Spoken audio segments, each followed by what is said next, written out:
Okay, and good evening. It's July 22nd, and this is the end of my fourth week of treatment for the cancer scare that I have been in. Before we get started, I want to take just a minute to congratulate my dad, who is now 6 years cancer-free after his little scare back when he was 80 years old. So, Dad, congratulations. Knew you could do it. Keep it up. Stay free. Yes, as usual, I've got notes here because it's easier to do it off notes than just trying to do it up here, which is not like it used to be.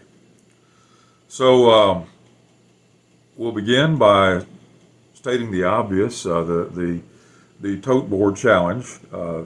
Today I finished my 17th, 17th of 30 Jason mask treatments. Yesterday I finished my fourth out of 6 chemo treatments. So that's a really good thing to do. I'm happy with that. Again, at this point on the 22nd of July, I am just a little more than 60 days post-surgical on the new Grand Canyon, and I am just about 1 month. I am 7 days short of 1 month into the treatment cycle. And hopefully, with the treatment cycles, we'll be through with that again on the 4th of August with the chemo, and on the 10th of August with the Jason mask treatments. Now, looking at some of these things on the treatment, from now on, I will be getting 2 radiation treatments per day. The first one will be the Jason mask, which you have seen, but then the second one is going to be a little mini-me that's right up in this area right here. The dermatologist found a minimally invasive squamous cell carcinoma during his excursion in June after the main surgery. And so what we're going to do is every day after the Jason mask, they will take that off and put a little mini-me right here and give me about a 30-second treatment. So I get 2 treatments per day now, which is not bad. I did see the radiology onc on Monday. He is still very satisfied with the treatment plan. He's satisfied with the way things are going on the treatment. No blisters inside the mouth, nothing really on the skin over here, just me. So as far as radiology goes, it's doing good. As far as chemo, yesterday, Thursday, the 21st, was my 4th treatment out of 6. My immune system was down a little bit more. It was down to about 3,500 this time, which is not bad. They're still saying that anything above 1,000, I'm good to go. So it looks like we're going to be able to get through this without any rain delays or anything. I wish I could read my stuff better, but my handwriting is not good. Did have a slight bump in the road this week, where as they started the treatment, they found out that my magnesium level was low. I was dealing with something called hypomagnesiumeters or something. Anyway, they had to give me a drip of magnesium sulfate to help get the stuff back up, which was not a big jump in the road. It just gave me an extra hour in the chair, so I used that extra hour to catch my morning nap. They did give me a list of magnesium sources that would help me keep my magnesium level up. The funny thing was, I was already using a bunch of these and eating a bunch of these. I'm just not eating enough. So I've got to try to do a better job of eating this.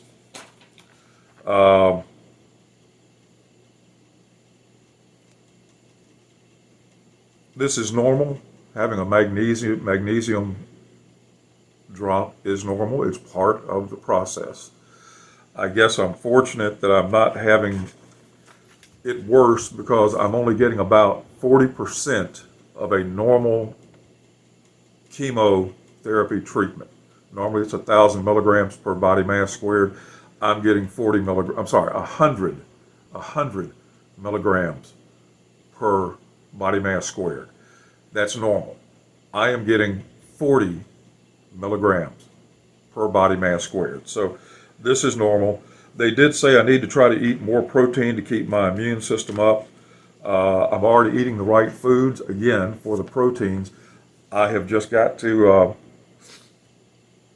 I've just got to eat more, which is difficult because of the radiation treatment is messing up my sense of taste, and the lack of a parotid gland now and the saliva gland has made things a lot drier than normal.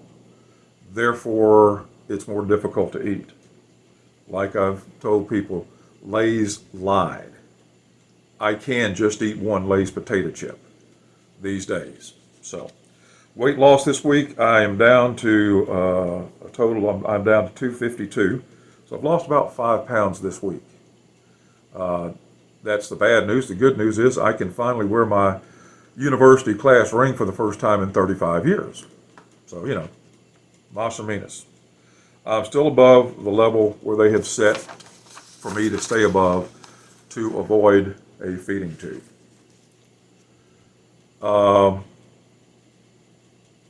Just to let you know,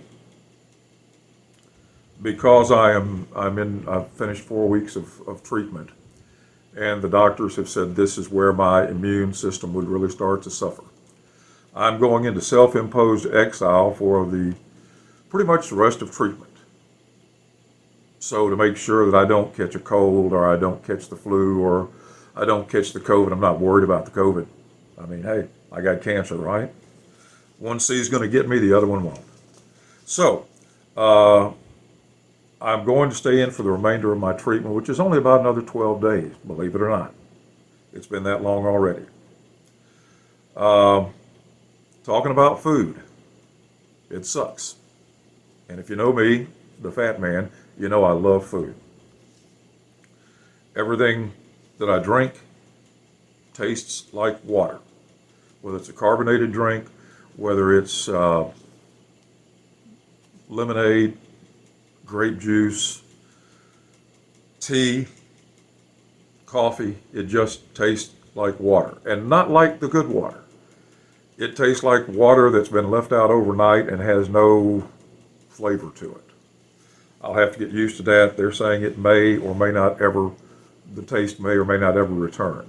I know that the slobber won't return. So for those who are looking forward to me slobbering as I got older, forget about it. All food other than water is dry. If water ever gets dry, I'm in deep doggy doo.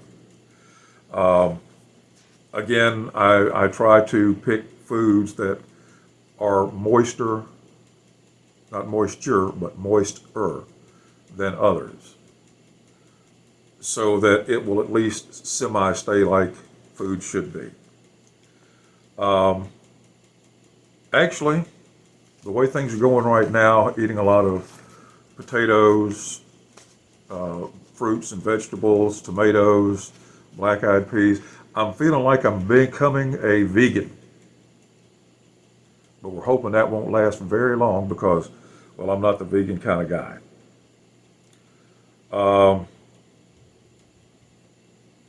Another positive out of this, some people may say, I'm actually able to get into clothes that I didn't used to be able to fit into because I've lost some weight. So I don't have to worry about spending money on buying new clothes. I just wear clothes that are out of fashion. And that's life in a big city, but that's me. We'll close it out by saying thanks to everybody, for their prayers and their love and their thoughts and their care and their concern.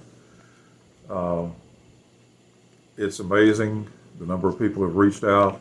But again, I will say be sure to think about the people and remember the people and send your prayers to the people who are in worse case conditions than I am. I am basically hitting best case scenario all the way through this. I know somebody who started chemo the same day I took my second treatment. They got their second treatment yesterday. They had 15 days in between treatments because of side effects. And out of those 15 days, they had to spend 6 days in a hospital. So pray for them.